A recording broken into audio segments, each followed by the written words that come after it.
Hello, everybody. Welcome to Sunday Morning Science with John Perry and my guest today, Shannon Q.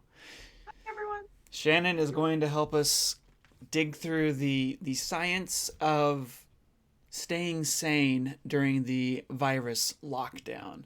So, Shannon, I guess we should probably start for anyone who doesn't know you. I mean, I assume some of the people here are from your channel, but for the people who do not know you, who are you? What is your background? Why are you going to be talking to us about mental health during the lockdown? And then what do you do on the internet? Because you're quite active there. I So, am quite active on the interwebs. Yes, that's yeah. true. I am Shannon Q. I have a YouTube channel called Shannon Q. Pardon me. And on that channel, I talk about the intersection of psychology and faith. And my primary focus is actually engaging in complex dialogues. I try to approach issues that are generally controversial and encourage better discourse surrounding those issues. So I have a lot of dialogues on my channel, and on top of that, I do some edited videos about the intersection of psychology and faith and mental health advocacy. I have a background in psychology. I have an honors degree in psychology from St. Mary's University in Halifax, Nova Scotia. Those For anybody who doesn't know where that is, that's a little tiny province on the far east coast of Canada, just above Maine. And Yeah. yeah, How so far are you from Montreal? Like, it would be like a 15-hour drive dang. for me to get to Wow. Montreal. Well, Yeah, about 15, 16-hour drive, I think, to get to Montreal. yeah. And that's why Shannon and I have never met in person, though we have done many projects together online. Yep, true story. Yeah. Yeah, so one of my primary focuses is mental health advocacy. I am not a clinician. I like that for that to be a very clear distinction. I'm not a therapeutic psychologist. My background was in perceptual cognition and communication theory, but I am a very staunch supporter of science communication around the topics of mental health and mental health advocacy. And I think right now that's more important than ever. So I appreciate the Yeah. opportunity to come here and help share some of my background and expertise in communicating these general topics to people. Yeah. How long? When did we meet? How did you and I first meet? Was that on Oh, Non it was Sequitur Show? I was before that actually. I met you uh because you did on your Stated Casually channel the video about going to the Ark Encounter, and it was That's at the right. same time. And you had mentioned that you were talking to Nathaniel Jenison at Yeah, the yeah. time, and I was reading Replacing Darwin. That's And I right. was like, I have to ask him questions because I'm reading that book, and he's actually met Nathaniel. So that's how we met, if I remember correctly. Yeah. And then we went on the Non Sequitur show after that when Nathaniel came on to debate Herman Mays Right, because we did right, the right. pre-show. Yeah. That's right. So Yeah. yeah, I guess our first public appearance was on the Non Sequitur Show together. So, which sadly disappeared. The, Yes, it's gone. the Non Sequitur Show is no more. But Yeah. so I Shannon has been um, doing really good work trying to calm people down in these debates surrounding controversial topics. So a lot of stuff around religion and atheism. She's been kind of like the I guess like a coach to help people calm down and have rational conversations with each other. And she puts out dumpster fires is what Shannon does. Uh, I've been described that way, yeah. unless you knock on psychology or like gay rights or something, and then Shannon will Yeah, rip your head off. fair enough. Yep, So that's all accurate. so but yeah, I've wanted to have you on here for a while, and this is like the perfect opportunity. There's so much weird stuff. We've never been in a situation like this before. Nothing like this. I mean, this is beautiful in one way, in that the entire world is dealing with this same problem at the same time. We're all doing it in a little bit different ways, but uh, so it's kind of beautiful in that way, and it's obviously horrifying for the fact that people are dying from this disease, and there's a lot of people want to blame.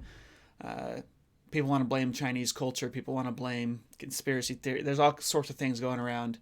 Um, 5G towers, that's the new one that fact, I've seen. yeah, It blows my mind. yeah, Yeah. yeah. there's there 5G towers, and big there's virus. Yeah, just insane amounts of misinformation, and of course, just this weirdness of we're all stuck in our houses here in North America is the way that we've done it, and this seems to be what pretty much everyone is doing everywhere. I just read this morning that Panama is doing a thing where their culture is so outside all the time that Mhm. the lockdown has not been working, so they just went to like every other day men can be outside and women can be outside just so they can more easily police it and get people in Wow. trouble. um, so there's it's really interesting to see how different cultures are trying to deal with this because of the different ways that they're structured.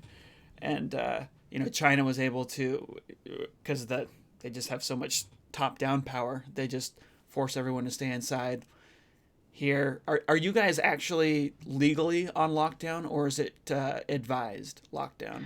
There's a state of emergency here, Mm-hmm. and I am in Nova Scotia, where we are not legally allowed right now to have uh, to congregate in numbers of more than five. And Yeah, if you are, and you can only do that if it's necessary, like if there's something that deems that congregation of people to be necessary. If we all of our parks are closed, there's social distancing rules completely in effect. You need to maintain 2 meters of distance from everybody at all times. But our stores are still open, so like the supply chain's still running, but most of the businesses are shut down. yeah, Um, and most of the people that are able to, like me, are working from home. right, Um, so there's like all of our parks are closed, public spaces are for the most part closed, but this has been rolling out slowly. And I think there are some reasons for that that people maybe don't grasp as well, which is an interesting thing to discuss. That, so, like psychologically, when you're looking at crowd control, you can't just say, guess what, today everybody's locked inside. There's a lot, like, you need to think about the supply chain. You need to think yeah, about people's access to necessities. You need to think about how people are going to initially respond, whether there's going to be like some sort of backlash or if you should roll it out. You need to put logistics in place.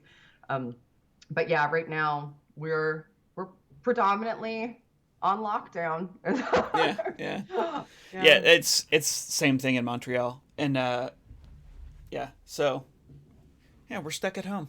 But yeah, I mean, people are going out for walks and jogs, and taking their dogs out. So there actually is a lot of people going outside when the weather's nice. But it's yeah. just you can't get near anybody, and you can't be in more than couples of two. Or I think if you have kids, you're allowed to be with your kids, obviously. But the people that you're in lockdown with, but it's yeah, it's very very strange. So how are you and yours doing coping with Uh, this? I'm okay. I'm an inherently social person, so it's acclimatizing to being, completely inside has been difficult for me. Yeah. I also have multiple sclerosis, so I've been and my son has asthma, so pardon me, we have been inside for a month with no uh, interaction with other people pretty much at all. Right. I've only left the house 3 times, and that was to go down the street to the grocery store to get my grocery order dropped in my trunk. So that aspect is difficult for me because I had, a very regimented, busy, active uh, social life and personal life. And I was involved in a lot of, sports, and I, traveled to the office every day. I run a baseball league. I coached my kids' soccer team. I played soccer. I had lots of social events to go to. I have a 9-year-old. He has a lot of social events that he usually Yeah. has to go Yeah. to.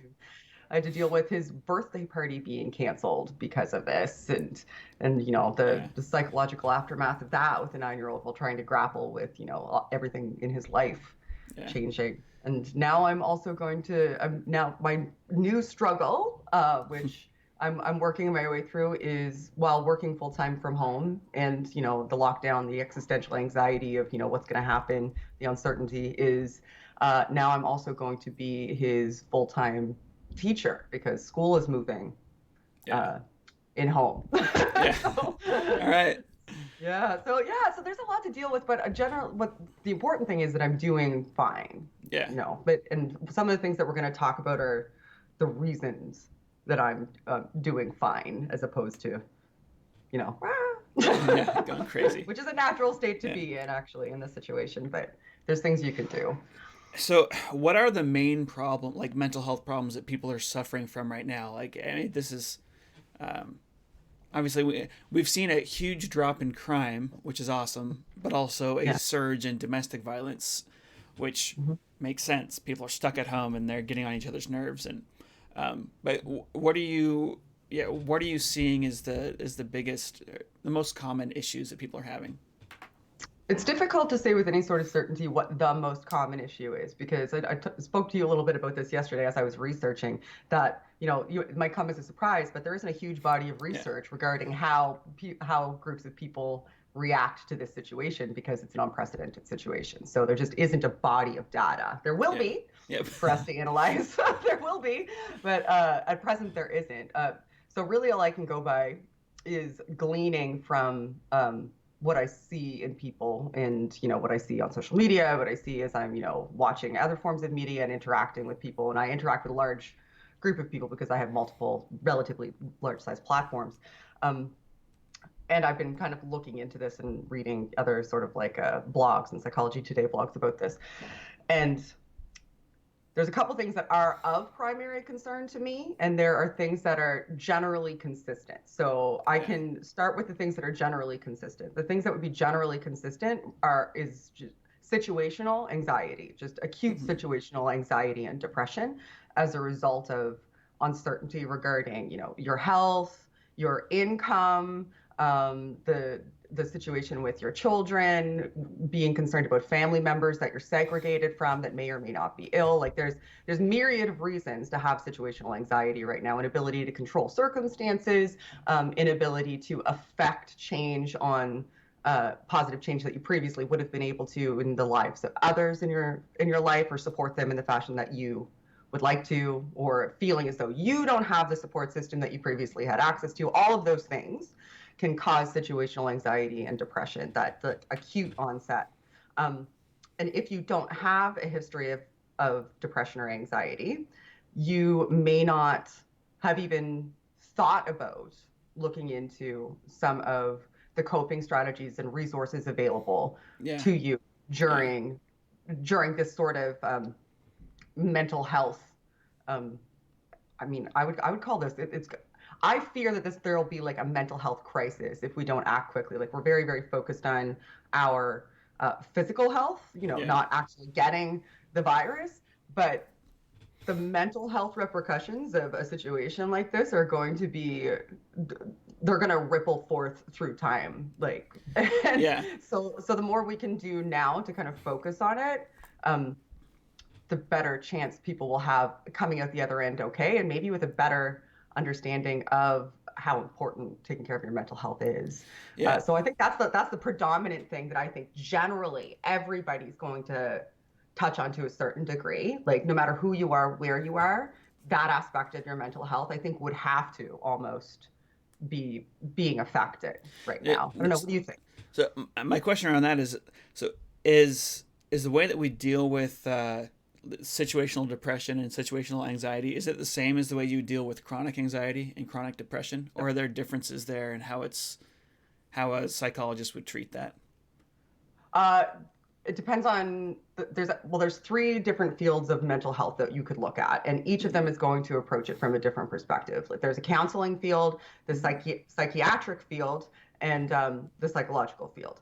Now, most psychologists actually aren't in the business of therapy. Most psychologists are actually studying specific aspects of human behavior, and like, or a general component of how outcomes work in therapeutic practices, Mm-hmm. um, how crowds behave. Like, there's multiple fields in psychology.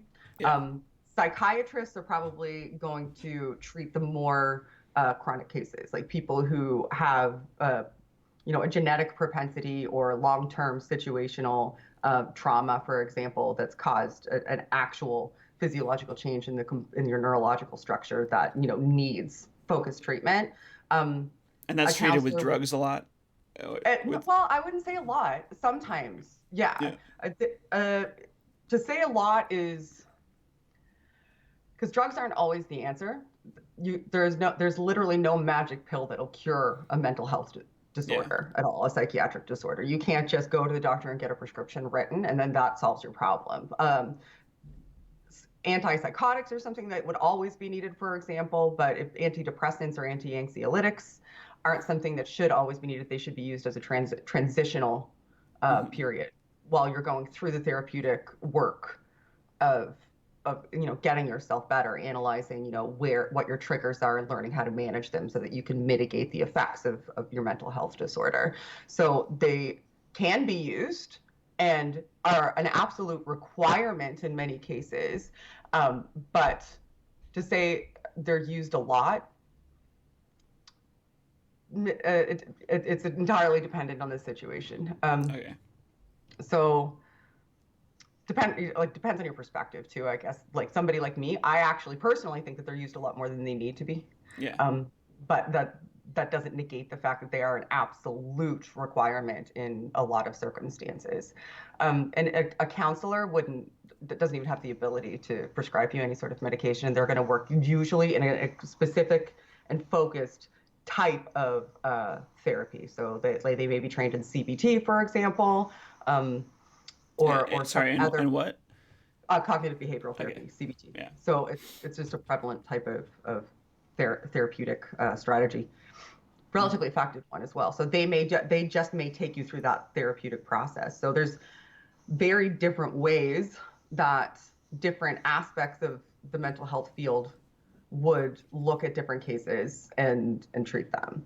Um, when it comes to generalized anxiety, which I think was the overall question, like you would treat it differently because if you have a chronic form of a mental health disorder or a psychiatric disorder like depression or anxiety or some other form of neurodivergent um, situation that you're in that requires consistent follow-up through time, you're going to need to continuously have your behaviors and your outcomes monitored so that you can really like see the patterns through your life and see what your triggers are Yeah. and how they affect you, what does calm you, so that you can like build a paradigm to for yourself to function optimally for your situation. If it's situational, that's not something that's going to be a requirement. You need to figure out how to, in the moment, analyze where your anxiety is coming from and how best to cope with that anxiety or depression, calm yourself down, because you haven't yet gotten to the point, though it is plausible that you could, that you've had enough I guess, trauma to your neuroanatomy by virtue of your the neurochemicals in your brain, so like your serotonin, your dopamine, your acetylcholine, all being produced either too much or too little over time because of the situation that you're in. That Mm. can cause changes. So it's important to act fast if you start getting situational depression. But for the most part, people will get through it.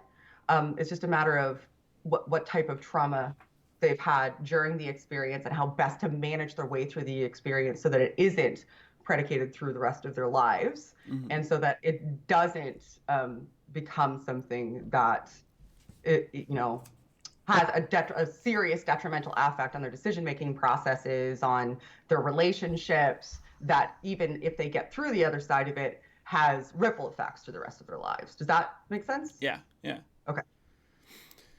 So you're saying that the situational anxiety and depression is a big problem. Are there any other things that you're seeing that are Oh gosh. consistent? I think less physical activity and poor nutrition is something that, Yeah. yeah, there's a lot less physical activity and poorer nutrition. That doesn't just have physiological. That doesn't just affect what clothes you get to wear. Right. It can also like have physiological effects and mental effects, especially if you have something like some sort of body dysmorphia, Hmm. for example, or eating disorder of any kind. Like this is a situation where that could be exacerbated. Work-life balance is going to be something that's really difficult for people because now they're either not working and unable to pursue employment, or they're working from home and trying to balance their home life with their work life simultaneously. So I think that's something that would be difficult unilaterally, and people dealing with isolation and the relationships in their lives is something like reading about that was actually really interesting Yeah. because every people love their families and they love their spouses and they Oh, love their children, but they've never been locked in a house with them for a month. Right? yeah. Right? That changes the dynamic. Yeah. Depending on the type of person that you are, that entirely changes the dynamic of a relationship. And that can have, lasting and acute effects Yeah. on the relationship itself and on your mental health. So I think those are the things that are going to be unilaterally prevalent. Right. Do you It, do you have anything that you've thought of? well, yeah. I mean, it's just this really is new. Like, I one of the wonderful things right now is that we still have solid internet access, and Yeah. so we actually, for people who are used to interacting online, a lot of the social interactions are still pretty solid online. And a lot of people, my my my dad's wife, she'll call her um, sisters and stuff, and she'll call them. She was doing this before. She'd call for like an hour a day. So the people with habits like that had habits like that already are probably doing better than people that don't have internet access or just aren't used to that they want to go out and hang out with everybody. I'm noticing a lot of my friends in Ecuador who are just always outside all the time and hanging out in large crowds all the time. It's really stressful on them. Yeah. They're all. I mean, they literally they can't do it. They keep hearing that they're supposed to stay inside, but they're just screw it. I'm gonna go have a party on the beach, Oh, and wow. it's just not working well. They're not able to contain it because of this, and I feel like kind of the more reclusive culture in North America and Canada because well, Hmm. especially in Canada, 'cause here we have really cold winters, so we're used to staying indoors a little bit. Like I Yeah. suppose that's kind of prepped us for this, but it Yeah. really is. Yeah, it's new. um, so so we got all these problems, and I want to talk Hmm. about how best to deal with them. The other big thing that you pointed out is these eating disorders. I think Yeah. like for me, I eat my diet is Marilyn and I try and eat really healthy and fresh vegetables and rice and beans, and it's stuff that's not super addictive to eat because it's Hmm. I don't know, it's just like fresh food is it's good until you're full and then you don't really want more. But now Hmm. we've got a bunch of like canned food and like uh, stuff that has been engineered to make people eat more, right? Yeah. Which it's also wonderful because it stays forever on the shelf. So, Hmm. but now we're like surrounded with that. I'm definitely eating more than I should, and I imagine we're gonna have a big problem with. Um, we could have a problem with heart disease. We could have a problem with unwanted pregnancies because people are getting bored, I and bet. we're gonna have a second baby boom after this. Yeah. There's like I when everyone was scrambling to go to the grocery store, I tweeted, make sure to get condoms, everybody. you, And you, then they ran out. I don't know if you guys ran out there. We oh, ran out here. that's horrible. Oh man. Well, people, People stockpiling in preparation, I guess. yeah, get online and learn alternative methods for family planning, I suppose. Um, Yeah. but yeah, that could be bad. We're gonna get a bunch of unwanted children out of this. I mean, if people want children, then that's great. But yeah, Surprise children, bonus children. yeah. We're getting some comments here. People are saying it's going to be worse in the hot summer months. That's definitely true. That's Bruce Hobson. Because yeah, it's going to be too hot to stay indoors, and also there's too many beautiful things to go do outside with groups of people. Um, Or people will justify it by saying, well, I'm going to a remote X location, so I should be fine. But when thousands of people make that decision simultaneously using the same justifications, and then they all show up there, what do? Turn around and go home? right, right. Yeah. Well, the other thing I've been worried about is like, I actually started this about 2 weeks early because everybody was saying that the virus wasn't here yet, but I knew that it was because I've been following the data on the World Health Organization, and I knew from the data in surrounding areas that it had to be here already. Like there was no way it wasn't. So I was telling Yeah. people, several weeks ahead of time to like, start being extra careful. And I got my groceries like 3 weeks early, and everyone made fun of me. Like You're like, I got haha. yeah, I got my stash. I made sure that our toilet paper was good. I didn't go crazy with the toilet paper. I made sure that we had enough. Uh, and that was because I had been doing this animation I've been following the data for a long time. Um, but I don't remember why I was saying that. Where so I've actually been doing this earlier, so I'm actually a little bit more sick of doing it than other people might be because I already stopped like going out with friends and stuff before it was a thing in my community. And I'm worried that we're gonna hit this moment where everyone's just so sick of this that they're gonna be like, "Screw it, I'm going out," and we're gonna have a party anyway. Or when we first start to see the numbers start to dip a little bit, that's gonna Yeah. happen, and then we're gonna see our numbers spike again. So it's gonna be, yeah. I don't know if how long we can maintain this I think financially realistically, or that's mentally. absolutely gonna be what's happening because people are already in the midst of it, like in the thick of it right now, at the beginning of it, when we know that we need to do these things to make an impact, people are Mm-hmm. already giving themselves justification. Like, I'm just gonna go out quickly. I'm gonna Yeah, be safe. Well, my son can go see his girlfriend because they've been in quarantine too. Like, yeah, like yeah, people find these justifications constantly. And like I said, like, but when thousands of people are all providing those same individual justifications to themselves for why they can bend the rules just a little bit, that it becomes a cumulative issue. And also, this is something that I didn't yeah, put in there, but this is something that I think is really serious too, especially from a psychological aspect, is that now we're locked inside our homes, just consuming media sources and then yeah. vomiting our opinion about them onto our social media pages all day, Right, every day. right. And people are really, really unaware of a lot of the science surrounding it, a lot of the information that goes into the decision making process to influence people into how, what lens they should view this situation through.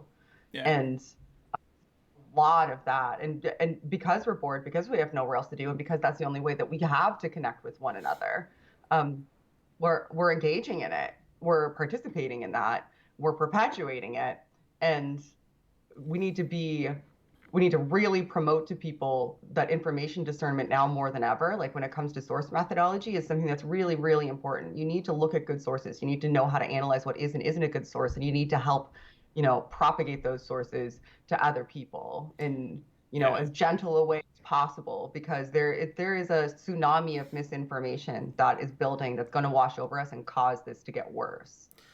Yeah, and the other thing that I've noticed is that, well, I mean, it's well known that people are way more aggressive online than they are in person when they have an opinion about something. Yeah. And so the view that we're getting of our friends and neighbors uh, is super distorted right now if we're not combating that. I actually feel like people have been more calm on Twitter and so on since this Yeah. started. Maybe it's just like the weird circles that I'm in, but I feel like Mm-hmm. people have actually calmed things down a little bit as opposed to normal. Like Twitter's normally a dumpster fire, but Yeah. and Facebook. But I am seeing a lot of people like with very extreme opinions, and even like spending a lot of energy on stuff that they can't control. Like people are just so angry about the wet markets in China, and they're Mm-hmm. flipping out about them. But we have no power over what happens in China, right? Like Yeah. especially we as individuals, but we do have power over what happens in meat markets and so on here in the United States and in what sorts of things that we consume. And I keep bringing up every time people are attacking Chinese culture for the wet markets. I keep bringing up that the swine flu that killed somewhere between 150 to 500,000 people back in 2009, that started because of the pork industry in North America. Like that's this like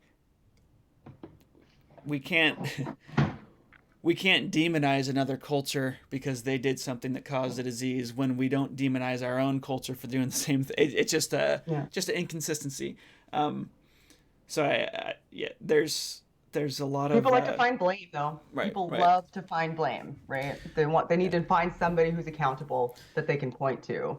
Yeah. Because they think that's going to bring a resolution that'll prevent something like this in the future. And it's not looking at the people. You can't blame a group of people. You can't blame a culture that a virus developed naturally.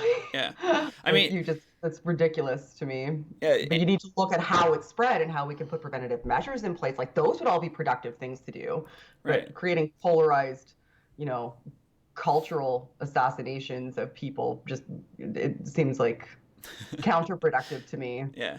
It's just I in the past, humans have a really difficult time understanding that natural disasters are natural. Like in the past, we blamed things on demons, on witches, on gods. Now we blame them. Now we blame them on. Now we blame them on Donald Trump or the World Health Organization or Chinese culture. It's like we can't. We can't admit the fact that, like, the human species, we exploded. There's tons of us, and all of us have different interests, and some of our interests put us in contact with diseases, and then they spread through our communities because we're all interconnected through flights, and there's 7.5 billion of us, or whatever the number is right now. So it's very, like, this really is, I mean, we can do things like figure out which specific cultural practices that we're doing are more dangerous than others, and figure out what the balance is there between individual freedoms and community safety. And China seems to be starting to take this seriously with the wet market stuff, the Chinese government, and we don't know what's going to end up happening there, but it's the meat industry in North America tried to clean things up a little bit in the pork industry after the swine flu. We're now monitoring viruses in the pork industry now, or trying to see if there's going to be anything that can easily jump out into humans. But did you know that eating your eggs runny is actually a huge risk for bird flu? No. Yeah. I did not. Yeah. I love runny yolks. Yeah, me too. Scientists have been warning about eating runny eggs for a long time. They've been saying, if you eat your eggs runny, that puts us all at risk of a swine flu, or of a bird flu. And we're worried that a bird flu, if a strong bird flu breaks into the human population, it could be like 40% of the population that gets killed. It could be really bad. So arguably, eating pangolins is safer than eating runny eggs. So it's just it's really hard to, these spillover events are super rare events, and they're it's just there's so freaking many people on the planet, and we're all doing so many different things that things happen. So it's. I wish we had more of a solution-oriented approach to these problems than a blame-oriented approach to resolution of these problems. It seems humans are very much more associated, focused on who to blame than they are how to prevent or solve a problem. Right. Yeah, it's punishment rather than correction. It's kind of the well, I don't know. And I don't know how much anger there has to be. I mean, I'm sure there has to be an amount of social anger and outrage in order for change to happen. I think that's like a part of the process. But it's just like, while we're dealing with this change, it's just from a personal level, the amount of hate that you want to feel every day, you should probably tone that down, especially if you're sitting around a lot and eating fatty foods. You don't want to also be enraged all the time and have your blood pressure extra high. So Just making a recipe for a heart attack. right, I recommend people calm down and enjoy this time, which brings us to my next Yes, question for you. it's not all going to be doom and gloom, we promise. Right. My next question for you is like, what are you seeing about this that is awesome? Like, we're now in our homes, we're with our family. Well, some people are not with their family, some people are actually alone, but we have more time to stop and think and breathe. A lot of us do. What are you seeing the benefits of this? I think that there's a lot that people should maybe consider as beneficial during this. Like taking a moment to just, put your, busy, hectic, incredibly scheduled life on pause and be able to have self-directed day planning, to be able to really think to yourself, what do I prioritize in the run of a day? Like what's important to me? What should I focus on? That's an opportunity that we don't generally have in day-to-day life Yeah. because we are so regimented, just like the way our society is constructed. We have to work and we have to get to soccer practice and we have to, that we have to go to a meeting and we need to be able to be at this family event at this time. We need to find time to go to the store. Like all of that stuff that we jam into our days that takes all of that time away from us, that all of that's been stripped away. So now we have introspective moments. We're made of introspective moments, and we can really focus on how we want to constitute ourselves, Mm-hmm. how we want what we want to put into ourselves, how we want to schedule out a day, why we make the choices that we do. Like that, those are all opportunities that time being given to us, it like that is a gift that we wouldn't have had otherwise. If you can take a moment to remove yourself from the stress of why you're in the situation that you're in and focus on the fact that, where you are currently you're safe, Right. and now you have time for you. Mm-hmm. What would you like to do for yourself in these moments? I think that is a blessing that people maybe aren't looking at Yeah. as a blessing because they're so focused on the things they can't do. They don't realize that, oh, I've been given all of this time to figure out, who I am, what I want, what I'd like to do with my time, what I'd like to focus on, if I'd like to research, would I like to learn something, would I like to take up yoga? Yeah. Like you can do all of those things are open to you now, and if you're willing to just, take a breath. Yeah. I want to see people in the comments if you can tell me if you have started a new hobby uh, Yeah, good during question. during this during this lockdown. And Shannon, I'm curious your answer on that. But first, I want to Okay. address a point made when I just mentioned that I seem to have said that eating pangolins isn't so bad. Uh, People are like, well, yeah. Where did it go? I'm trying to look at comments here. So I can't find it now, but someone was like, well, yeah, but eating pangolins to extinction is super messed up. And I do agree. We should not eat pangolins to extinction. Um, but yeah, as disease goes, uh, there are lots of issues with those wet markets. I mean, it really is a perfect environment for viruses to spill over into new species. Uh, but and we don't want pangolins to go extinct. They're supposed to be protected. They are an endangered group of animals. So yeah, that's all still very important. But what I was just trying to say there is that like you know, what's the saying? You're the kettle calling the pot black, right? Yeah. So it's to just we don't have power as individuals. Most of us don't have power or connections to actually Mhm. stop something that's happening in China. So for us to spend a bunch of time being enraged about it really is it doesn't really do a whole lot of good.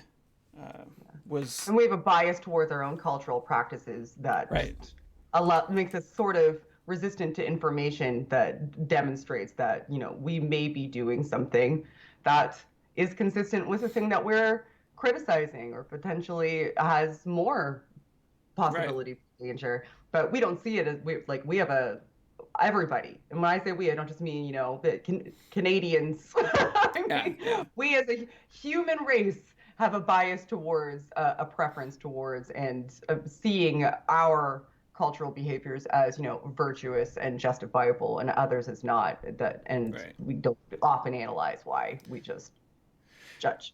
Right, right, absolutely. I mean, the people that are using pangolins for medicine are absolutely convinced that a pangolin is medicine and it's Yeah. important medicine.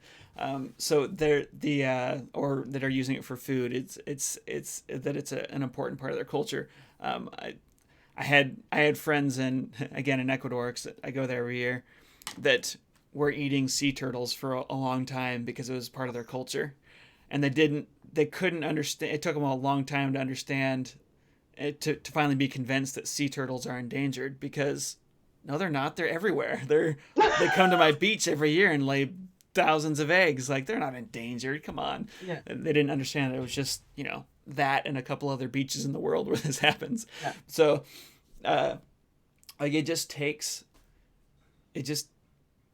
a while to realize, if you're doing something dangerous, it takes a while to realize that.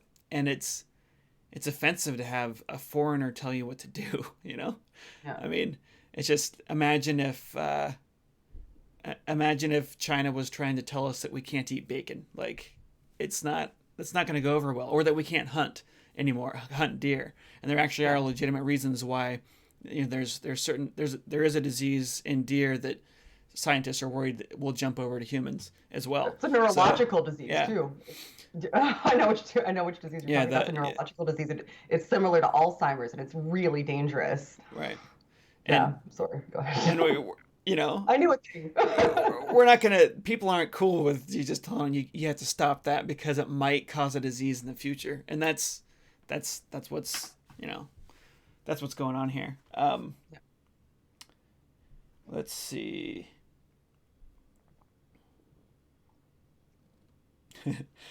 Robert says, I'm against keeping thousands of chickens in a shed too. Is it okay to be outraged by both? Well, feelings are always okay. Okay, we got some hobbies. Oh, okay. Learning 60 ways to make a gin and tonic. I like that hobby. So, alcoholism will be one of the diseases that starts. Yeah. I actually included that on the list. Yeah. I made it up. Let's see. Am I getting? If you do @ stated clearly, it's easier for me to see your comments. So if you have one of your hobbies, do an @ stated clearly, or sorry, @ stated casually, actually, and it will highlight that for me, so I can see it in the comments, because I'm really bad at reading comments while trying to have a conversation here. Let's see. So yeah, like, let me know what your hobbies are. But Shannon, have you started any new hobbies? Have I started any new hobbies? I started doing yoga, which is Nice. awesome. And I'm not sure if you would call this a hobby, and this is maybe something that we'll talk a little bit more about later. But one of the things that I've done to keep social connection on is I started an online Facebook group for my community. That's like a game night. So a couple of nights a week, because I have access to all of this camera equipment and stuff, because I live this weird YouTube hobbyist lifestyle. So I'm set up for it, right? So I have Zoom, so I can have live meetings with people. So people from their homes can get together and, kind of play a board game together and still see each other and interact as a group. Right. So I started a Facebook group amongst the people that I know in the community, who are isolating right now, as they should be. So and I post a link up there every couple of days with a new game, and anybody who's available joins, and we all play a game together. So that's awesome. I guess now I'm a tabletop game player who does so virtually. So I suppose that would count as a hobby. Yeah. But it's a way to keep people more interconnected, right, and keep yourself connected to people simultaneously, while sort of providing an outlet to people that maybe otherwise wouldn't have had it. So that's something that I've been doing. I've been, with my YouTube channel, focusing a lot more on creating and generating content, so that people have something to go watch. Like, they have more options available to them to fill the time that they have in the day. So I have been focusing on, which was one of my hobbies already, like doing a lot of reading and research, because I'm a nerd. So that's the type of stuff that I do as a hobby. Yeah. And because I have a little guy we've been, playing more games and working a lot on school-related items, and learning. So he's learning how to cook. So those are all things that I've incorporated into my personal and family life while isolating that I Nice. think have been beneficial. Um, we've got some. We've got Scott Perry. That's my dad. Scott Perry? He's been cooking and delivering to friends' porches, Oh, that is so so that's cool. sweet. That Um, is so sweet. we've got. Is that it? Is that it for hobbies, folks? No one has hobbies. I really haven't started a new hobby. I've just been doing more of. I've been going on a lot of different YouTube channels talking about the virus, and I've been reading a lot about the virus. So I guess that's my new hobby. I read scientific literature on Mhm, coronavirus because I'm doing a lot of conversations about it. mhm. Um, the one special thing that I have done is the potatoes in my cupboard started growing little sprouts, and Yeah. instead of throwing them away, I planted them. Look at So you. I guess that's my You're hobby. making potatoes. Well, well, I haven't actually planted them in the ground yet. I put them in the window and cut them into. Anyway, I'm doing the prep for. You're in the beginning stage of making Yeah, potatoes. because I'm actually Making your potato slightly salad. worried I might freeze again. But well, yeah, well, That's a legitimate concern this time of year in yeah, Canada. There could be a snowstorm next week, even though yeah. it's 20 degrees outside today. Yeah, it's a legitimate concern. Right. So yeah, we'll see. We'll see if my potatoes grow. But yeah, I really haven't. I mean, I just for me, not a whole lot has changed because I worked from home before this. So Right. yeah, So you didn't have a lot of acclimatization to go through when it came to different forms of, socialization and day planning because you'd right, already acclimatized yourself to working from the home and you have a virtual life that's active and busy and to a yeah, certain degree fulfilling. So you didn't have to create that yeah, for yourself. Where a lot of people are starting from scratch. Like you had the right, infrastructure built. You had the infrastructure built to just seamlessly sort of transition into this as a viable alternative yeah, to yeah. what your day-to-day life is. Weirdly, because I've been doing YouTube for a while, I have friends like you that I never actually met in real life.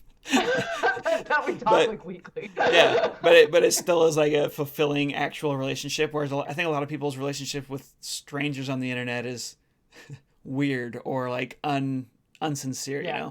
Um, Well, because we've worked together, so that right. facilitates a different type of conversation, I think, and a different type of relationship as opposed to, just fighting with people on the Yeah. Twitter or sharing a thing a hobby that you like to talk about. Yeah. That makes it a little bit different. Or your curated pictures of your vacation. So people have people have their fake online presence, and Yeah. I mean everybody does, but like I have a lot of sincere online relationships too because of people I've worked with from all over the place on different projects, which makes it nice because I hang out with them now.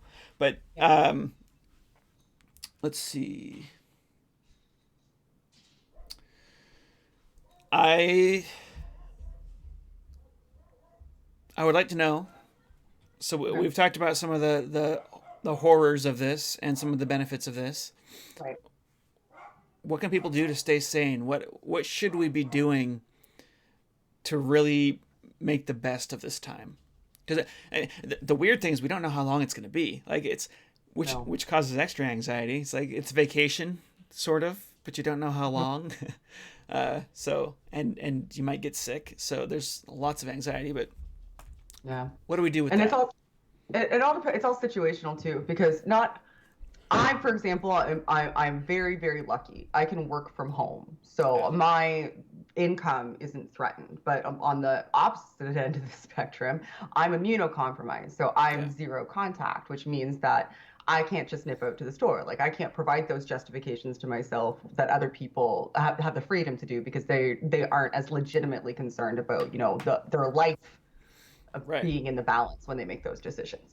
But so every circumstance is going to be different depending on what your situation is. Now, if you're by yourself at home or if you're coupled at home, or if you're coupled with children or by yourself with children. You could be at home not working, worried about how to pay your bills and get food. You could be at home working and not having that as a concern. You could be legitimately concerned about your life being in the balance, or maybe not be grappling with it at all because you think that you're in the demographic that would just easily recover and walk away from contact. Yeah. So I think, like, keep that, which I'm just using that as a preface to say that the advice that I'm giving is incredibly general.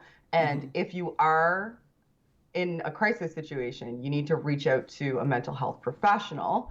And the reason I'm saying that in the opening is because it's very important for me to communicate to people that if that's something that you think is a requirement, you can pursue those online. Like, there are alternatives to face-to-face counseling and therapy Mm-hmm. that you can pursue. Now, it depends very much on where you are. I'm very lucky. I am in Canada, so we have a mental health authority here that we can reach out to, and they're setting up virtual appointments for people, and it's good. A certain amount of them are covered through our Canadian medical system. Now, that's not Okay. always going Yeah. to be the case. Yeah. So it's not always going to be the case for everybody. So, but Well, there are alternatives. on that point, in the United States, if you don't have good health insurance and your anxiety comes from not having money, I mean, Yeah. you're literally like Right. talking to a counselor is not even an option, right?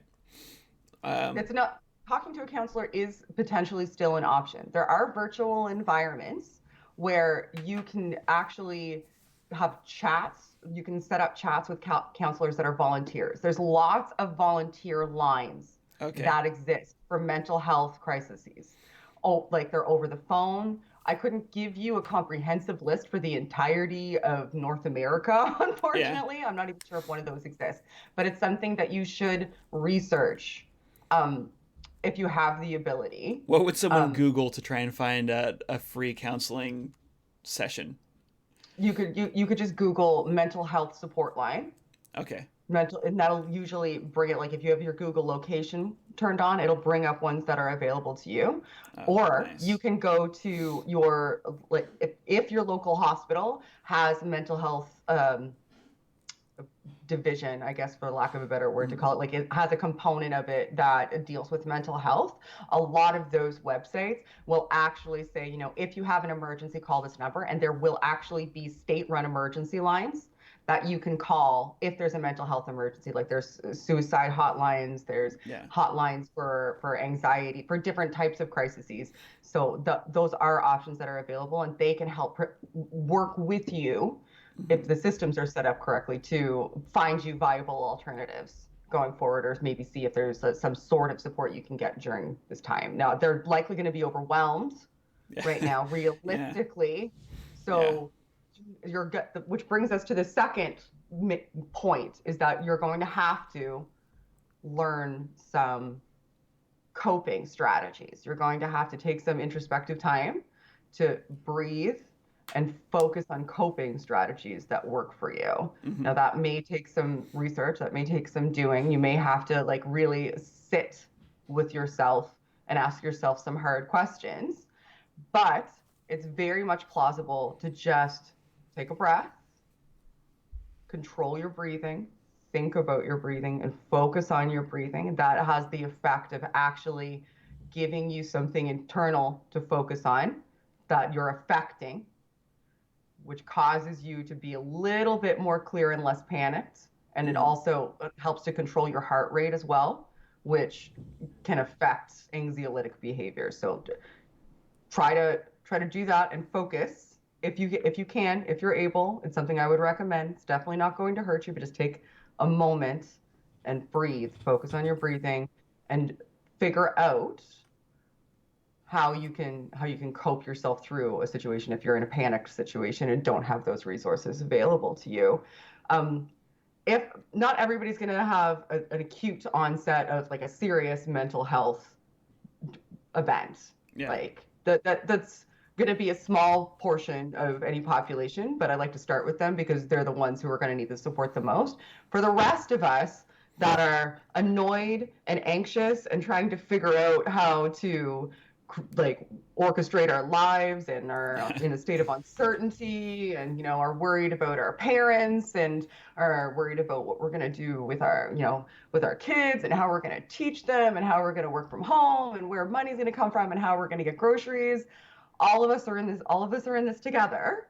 So some of my recommendations would be, if you are working from home, segregate your work area from your the rest of your house as best you can, Hmm. so that your work life does not start to become a component of your home life. That's a risk that I found myself falling into, that because my laptop was here. I could check my work emails all the time, even though Yeah. my laptop was home before this. I was able to mentally remove myself and just, put it in the corner and pick it up when I went back to work in the morning, unless there was an emergency I needed to deal with. But since my laptop was open and now my workspace is my home, I was finding myself going to my workspace and not considering the effect that that would have on my home life. Hmm. And segregating those spaces was an important way to do that. Like literally, physically, just putting something up in front of it, or actually closing my laptop and putting it where I used to put it before this, like Yeah. physically putting it away, was all the difference between it's just starting to Yeah. be insurrect my real life. Um, but and that wasn't a healthy state for me to be in. So like you need to be able to compartmentalize as much as you can, All the right. different aspects of your life, even though they're all occurring in the same space, which makes it sometimes mentally difficult. Exercise. Get some exercise. Get some exercise. You can do some exercise at home. That lethargy has an effect on you. So if you are used to being physically active, or even if you weren't used to being physically active, um, being sedentary can actually have negative mental health impacts, and moving around can have incredibly positive mental health impacts. So find out that, do yoga. Maybe there's lots of YouTube videos you can watch. There's lots of free resources that you can utilize to get your body moving, that you can incorporate into your life. I Yeah. would suggest that. I want to talk about that a little bit. Like, what are the Yeah. different Yeah. things available to people? Because most people don't have exercise equipment at their house. Like, I had a gym membership before all Yeah. this, Hmm. which I never went to anyways. But I had a gym membership. Um, Who does, right? now that's closed. I mean, I would do it, and I used to, in the summertime, I go running quite a bit. But so we do have an exercise bike, and Yeah. we've got like a yoga pad which I use for doing like push-ups on and stuff because it's all hardwood. Well, it's fake Right. hardwood floor in my apartment. So I've been doing that now like regularly because I'm not getting out and just being active. So um, I mean, I do go on walks, but what I've done is I get on the bike and I watch an episode of Star Trek Next Generation, which is Ah! 45 minutes long, and ride a bike. So that's Yeah. that's that's what I've been doing every day. I didn't do it yesterday, but I've been doing it almost every day, which Good. is fun. But I find that I get super bored when I'm doing aerobic exercise. And Marilyn, my wife, she's a nurse, and she's saying that if you do get this disease, it's like running a marathon. You don't have enough oxygen, so your heart starts pumping like crazy, and people are having heart rates of 115 or so for hours on end. So she's like, the best way to get prepped for this, if you do think you're going to get it, which I mean, people should be preparing to possibly get it, is There you aerobic go. exercise, which is why I've been focusing more on that lately than other types of exercise. But uh, yeah, so that's what I've been doing, and I'm curious to see what other people are doing for their home training uh, workouts and stuff. But yeah, There's lots you could do. There's lots of interesting YouTube videos I've been going through as I've been trying to find, because I've been doing, like I said, I'm gonna start doing yoga from home, and hmm, there's a lot, because I have a yoga mat. It's easy enough, right? right, You can use a towel even right, well, no, well, it depends on if you're on a hard floor. I wouldn't suggest that because you will fall on your face. You will fall on your face.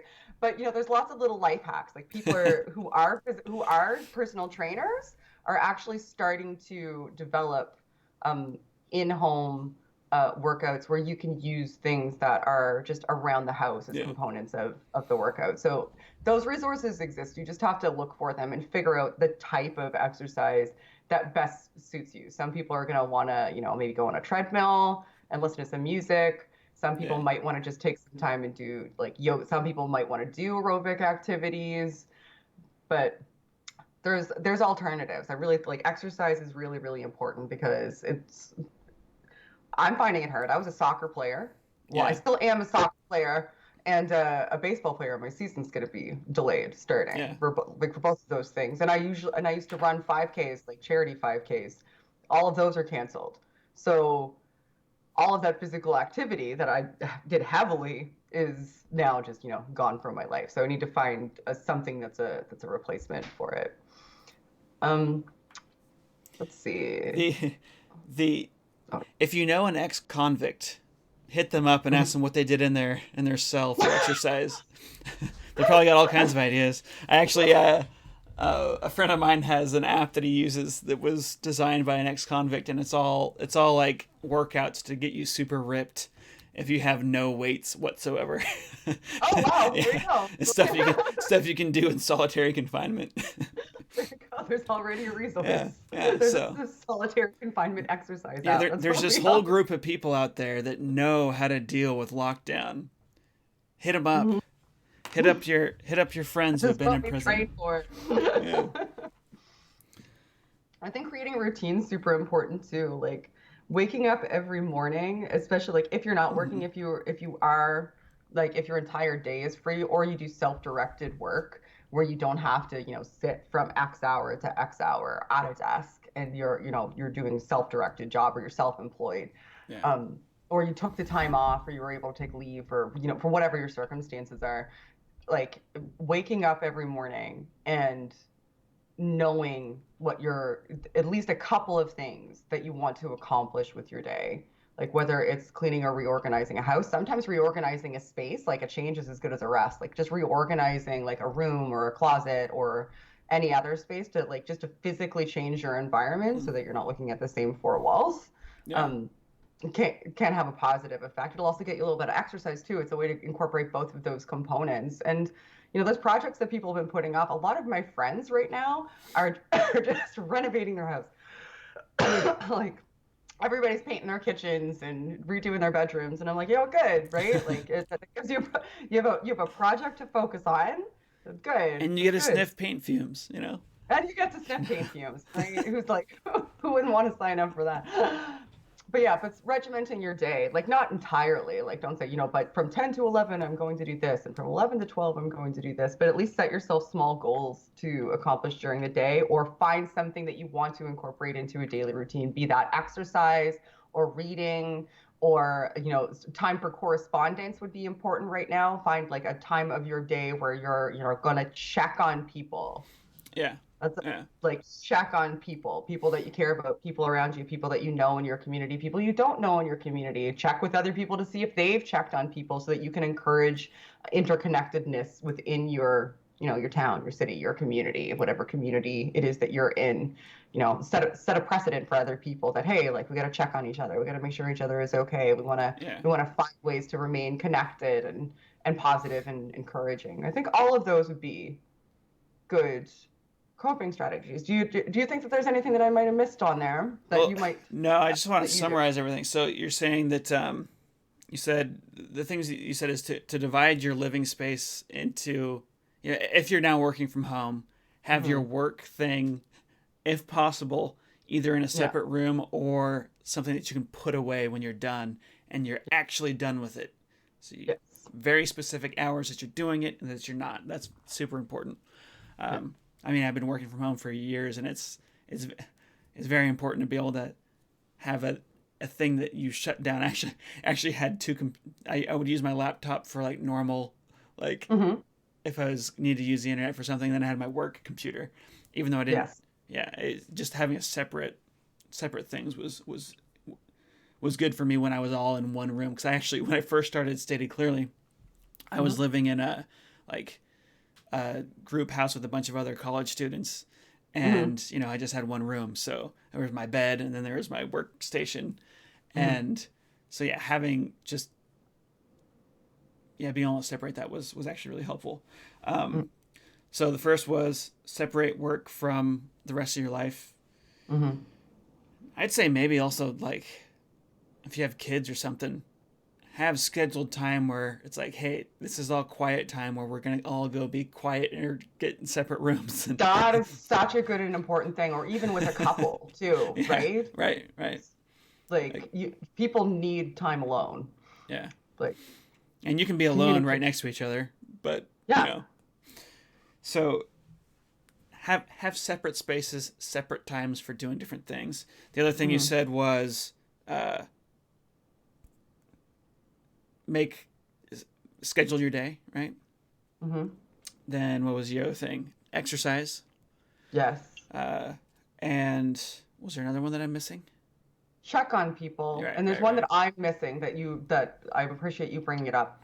The people in your home, you need to develop strong communication strategies with them Mm-hmm. because you want to come out the other side of this with your relationship likely, right? Yeah, With your yeah, family intact, without, with maybe stronger together than prior going into this. So really sitting down and talking, like working out effective communication strategies with your partner in your home would yeah, be super important. And if you have children, working together, whether your partner is or isn't in your home, the other parent is or isn't in your home, working out communication strategies with children right now is really, really important. I'm in a situation where I'm by myself in the home with my child, and his father is in a different home, but his father and I don't always communicate the best about everything, but right. we communicate very, very well about the messages to deliver to him and what's important about him, and how to discuss the situations and his feelings. So Yeah, get, figuring out how to communicate what you need to a partner too would be really important. Like instead of saying, listen, I need 15 minutes by myself, can you just leave me alone for 15 minutes? Like, can I say, okay, work on your message delivery, because everybody's in a high pressure situation, to say something like, yeah, you know, I'm feeling some anxiety. It's important to me that we spend time together. However, at this moment, I just need like 15 to 20 minutes to just go be by myself, and learning to respect each other in that way and understand that that's a human need, yeah, and to respect boundaries with each other that maybe you didn't have to set before. So communication strategies with partners in the home would be super important right now. yeah, yeah. I've had in my situation, Marilyn's working because she's a nurse, so Uh, she's working in high stress situations all day, and then she uh, comes home, and I'm like, I've been just working online, hanging out yeah. in solitary, She must so want to smack you. I want to go hang out, and like talk to her and stuff, and she wants to get on Facebook or just chill. So Yeah. yeah, we're Mentally just like detox. Yeah. yeah, we gotta deal with that.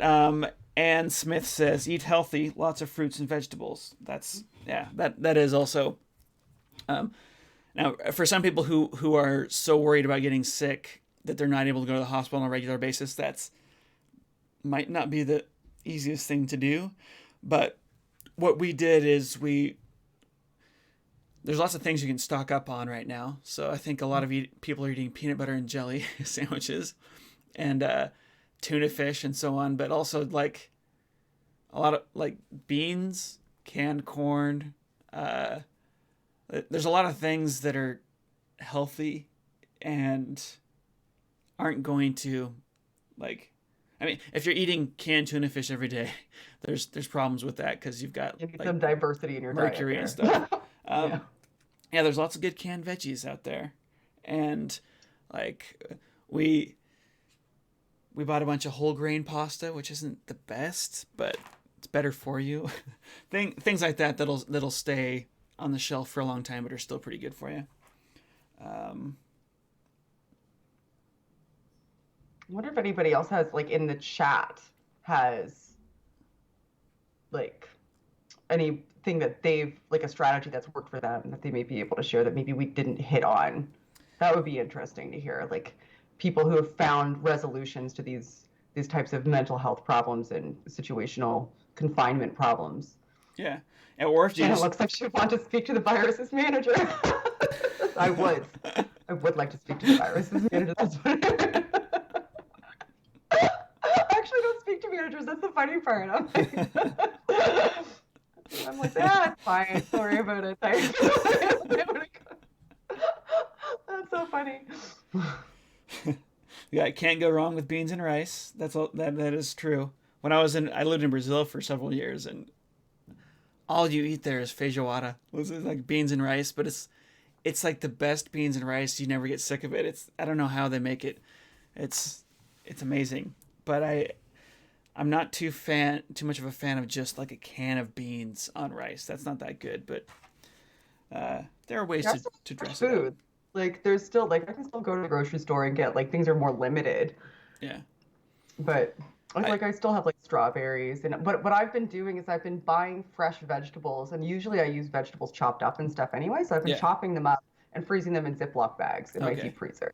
So Yeah. that I can just take them out and just like use like my mushrooms are already pre-cut and I can just grab them and like throw them in to my stir fry or whatever. Same with my green peppers and my red peppers and my onion. It's already pre-chopped in Ziploc bags in my freezer so that I have fresh food ready Are and it's mushrooms not. good frozen and then recooked?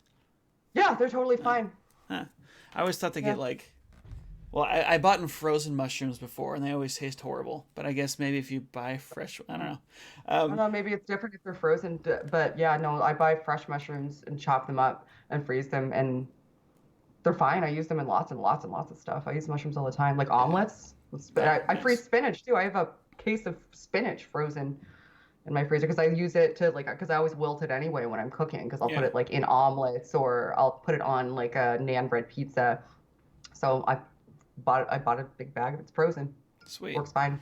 Yeah, I've noticed that here, at least in Montreal, there's no shortage of fresh vegetables at the grocery store. They've been stocking them just fine.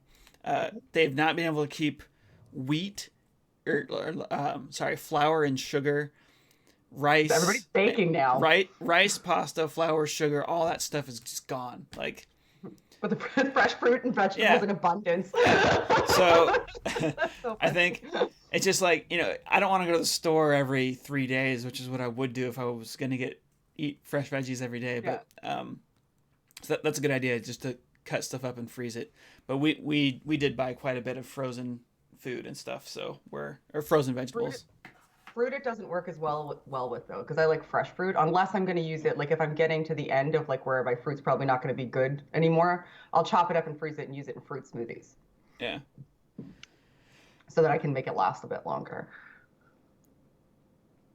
Learn a new musical Yeah. instrument. That's a good Yeah. suggestion Scott, if you have one. learn a new musical instrument. Yeah. Um, I'm sure there's like apps where you can turn your computer keyboard into a real keyboard or something. Or Amazon's still delivering stuff. You know, if you are able, there's lots of musical instruments you could order and have delivered to your door. Learn on YouTube. Yeah. Find an Learn on online YouTube. lesson.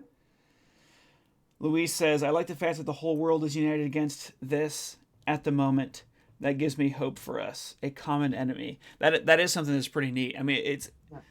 you know, I'm especially aware of this because of the because Marilyn is a nurse, but just the amount of information that the first nurses that got hit with this were able to gain and then share, like all the whole nurse community is sharing tips, like this is what worked, this is what didn't, these are the traps that treating this Mhm. virus causes.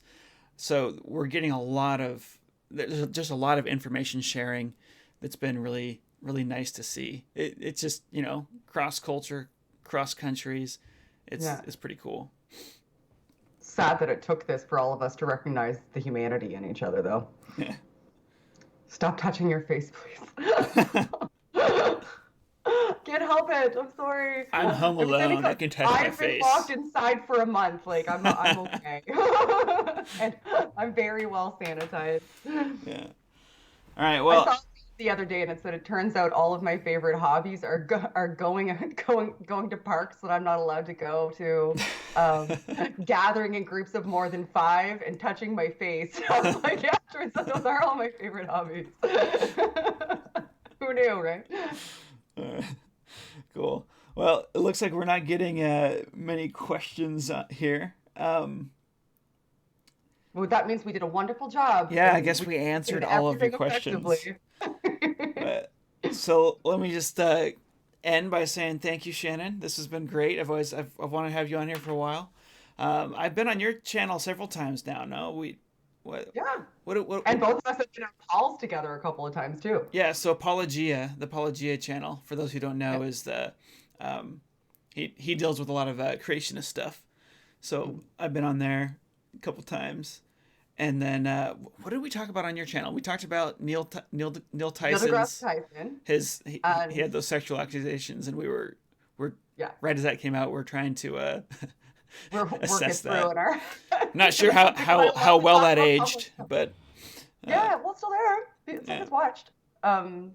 And you and Paul just recently had a conversation on the channel about, oh my gosh, what did you two talk about? oh, we Why am I talked drawing a blank?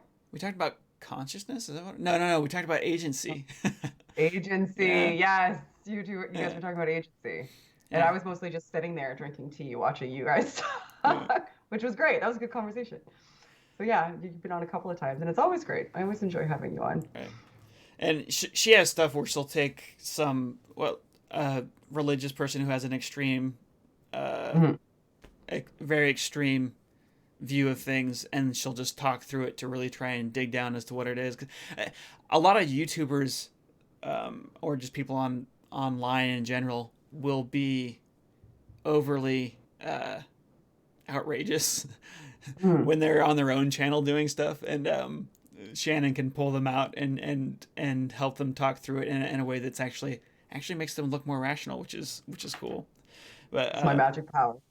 yeah, you help us. You help people think through their things and actually look Thanks. good. So, I I appreciate it. one thing that we did have a comment on this earlier was Okay. about churches still trying to meet God, and that makes me mad. why that's legal. And I know that you've been dealing with that on your channel. And I'm curious, is that really a big problem, or is this a couple of people that are being extreme, like counterculture and trying to rebel against this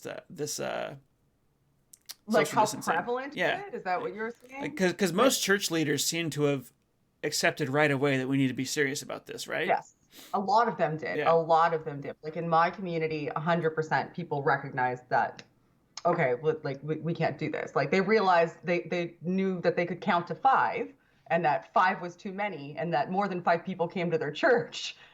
And they were yeah, like, we need to keep people safe and we're moving it online. right, But predominantly that's what happened here. Like it just hasn't been an issue. yeah, However, it is an issue other places. Now, if the question is how prevalent is it, the answer is I have no idea. I don't have a map that I can look yeah, at that tells me the exact percentage of churches that have decided or determined that they're going to stay open. I do know that there are prevalent apologists who people look up to and respect who yeah, are encouraging churches to stay open using completely irrational, dangerous apologetics yeah, that are going to put people's lives in danger and that's worth talking about and yeah, addressing, and that there are people who are listening to them who think that they're anointed in the blood of Jesus, so they're safe, and they are not, and they are taking unnecessary risks, and they are potentially threatening their own lives and definitely threatening the lives of other people that they come in contact with, yeah. because the rules don't seem to apply to them like they do to everybody else. And it's infuriating to me, to be perfectly and abundantly honest with you. Yeah. And it's negligent. And I don't know how people can look at it any other way. I understand that people need their personal freedoms and that religions have, certain types of exemptions when it comes to many things in society that, can be justifiable and sometimes aren't justifiable. But in this instance, it's not justifiable. You do not get an exemption when you are threatening the lives of other people Yeah. through your actions. Yeah, I think if you, dear listeners, happen to be religious and you know of someone who's got that attitude, you're in the best position to talk to them about it because, uh, I mean, I'm not a religious person. Shannon, you're not religious, No. so for us to go try and tell people what they should think is we're total outsiders, right?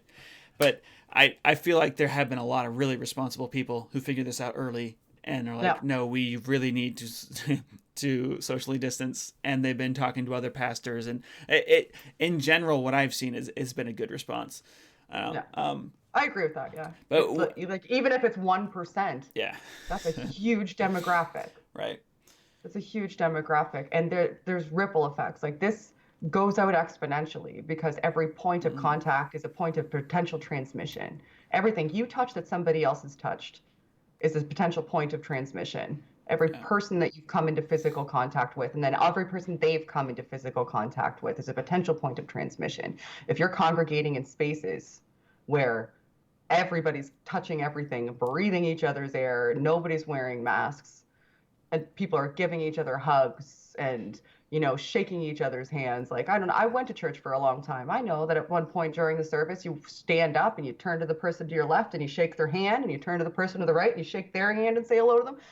That's what happens in church services. Maybe they're I I don't know. I just don't see why it's essential, and why it gets an exemption even when it yeah. is so dangerous. And I wish more people would stand up for it. Like, what is their logic too? Do they just not believe it's dangerous? Like the people that are running these churches that are staying open, do they think to themselves that we really literally are immune because God will protect us? Or like I just don't, I can't wrap my head around the motivation. Yeah, It I bores me. I feel like I mean, it was hard for conservatives to take this on early as well, and I think the reason for that is that I mean, part of being conservative is being anti big government and Hmm. not wanting the government to tell you how to live your life on a So this is very just an I'll personal do what I level. want, sort of. And I think yeah, I think what we're seeing is because it's mostly like in the South, in the American South, I'm seeing a lot of these people that are saying no, and they're trying to meet in big groups anyways.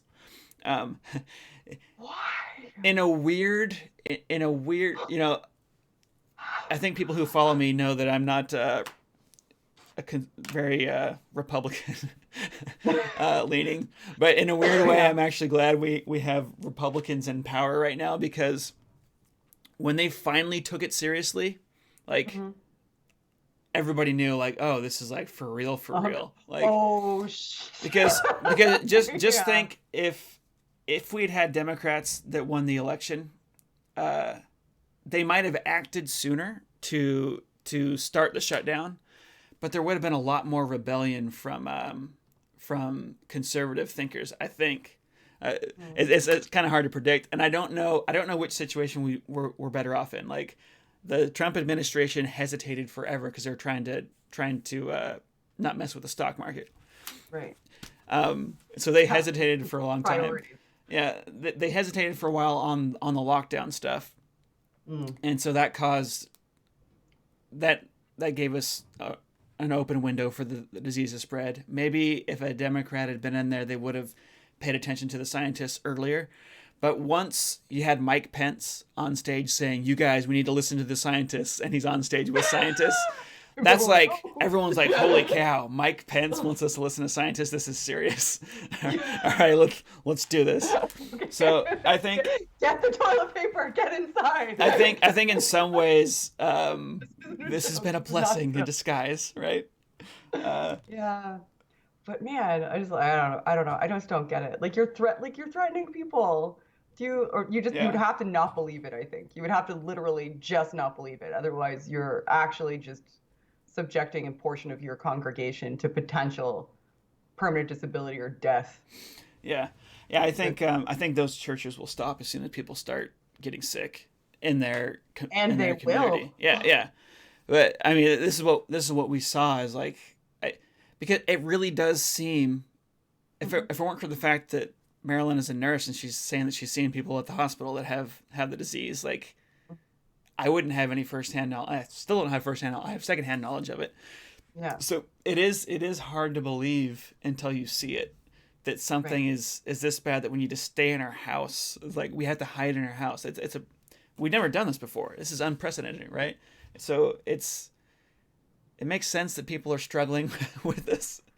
But But that's yeah, how it starts spreads too. Like, look at Newfoundland. Newfoundland had no cases, and then somebody with the virus that was asymptomatic went to a funeral, and that kicked it off. Like, that's just how it started in Newfoundland, and gave it to 20 some people at that funeral.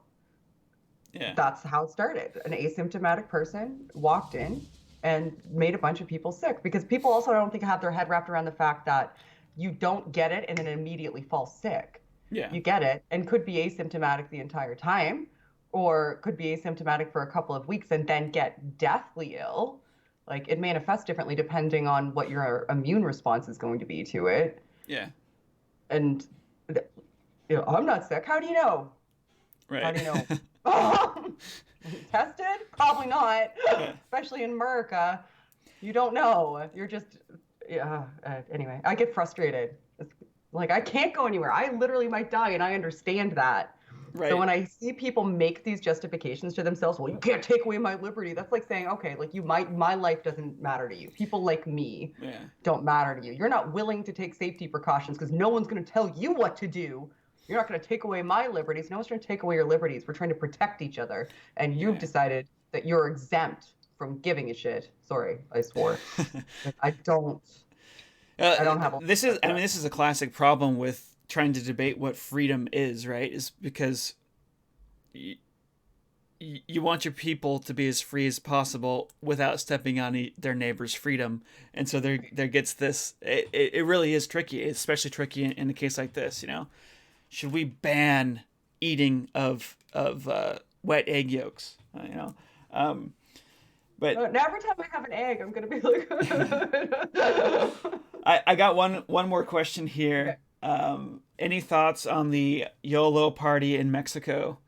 And so for those who don't know, I don't know if Mexico's still doing this. Last I heard, Mexico was just not changing anything. They're just business as usual, and they're just going to let the virus just spill Let's through do what them. it does. Yeah, and I I don't think that they'll be able to maintain that politically very long, because when people start dying, people want a Uh-huh. powerful leader to be showing that he or Here. she is caring about this, right? Or that, they want someone to step in and prove that they actually care about these deaths. So I don't know that they'll be able to maintain that very long. If they can, it will be horrible, but scientifically interesting, because we're going to see what actually happens if you do nothing, because pretty much every other country is trying to do something. So if Yeah. they actually maintain it, which I don't think they will be able to, but if they do, it'll be interesting to see, because my suspicion is that the virus will just naturally shut down a community anyways. The death rate will skyrocket. The hospitals will get jammed up, first of all. Death rates will be way higher in a country that does nothing. And then people will just naturally get so scared that they'll stay in. Mm. And I don't know if they'll recover faster or if their economy will be hit less hard from that. So it's going to be a economy versus corpses type thing, or Jesus. if it's going to be, or if they'll get hit harder, worse on both sides. I don't know. I've been curious to see. England was saying they were gonna do that too. Early on, they were just going to quarantine people who are extra susceptible, and that lasted like a week, and they immediately backed down and did a lockdown like we're having in Canada right now too. So